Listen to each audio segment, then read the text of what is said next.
검찰개혁을 화두로 내건 문재인 정부가 출범한 지 오늘로 꼭 한 달이 됐습니다. 문재인 정부는 성공적인 검찰개혁을 위해 내부 인적 쇄신부터 다지고 있는 모습인데 법무장관이 인선되면 검찰개혁의 속도는 더 빨라질 전망입니다. 이승현 기자입니다. 후보 시절부터 검찰개혁을 최우선 화두로 내걸었던 문재인 대통령.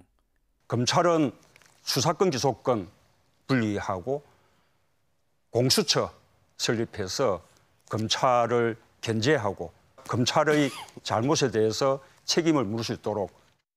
문재인 정부는 출범 이틀 만에 비검찰 출신의 조국 교수를 민정수석으로 발탁하며 검찰개혁의 방향성을 예고했습니다.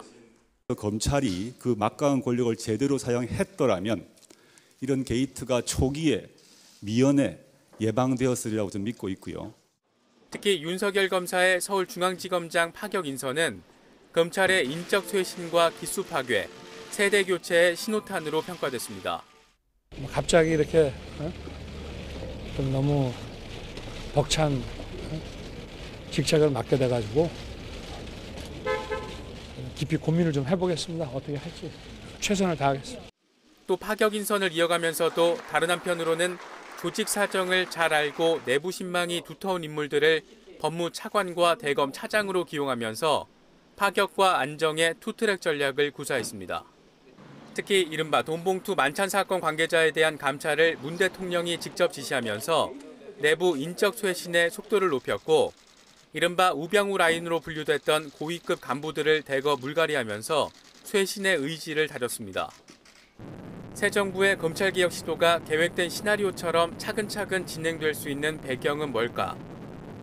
법조계 안팎에서는 참여정부 시절 검찰개혁이 왜 실패했는지 그 중심을 가장 잘 꿰뚫고 있는 인물이 문 대통령이기 때문이라는 분석이 우세합니다. 지나치게 급하게 추진될 경우에 실패할 수 있다는 것을 잘 알기 때문에 먼저 가능한 개혁, 다시 말씀드리면 인사라든지 예산이라든지 이런 것을 통해서 검찰을 먼저 정상화시키는. 문재인 정부는 참여정부 시절의 실패를 반면교사 삼아 빈틈없는 검찰개혁에 닻을 올리고 있습니다. 특히 법무장관과 검찰총장 등에 대한 인선이 모두 마무리되면 새 정부의 검찰개혁 속도는 더욱 빨라질 수밖에 없을 것으로 보입니다. YTN 이승현입니다.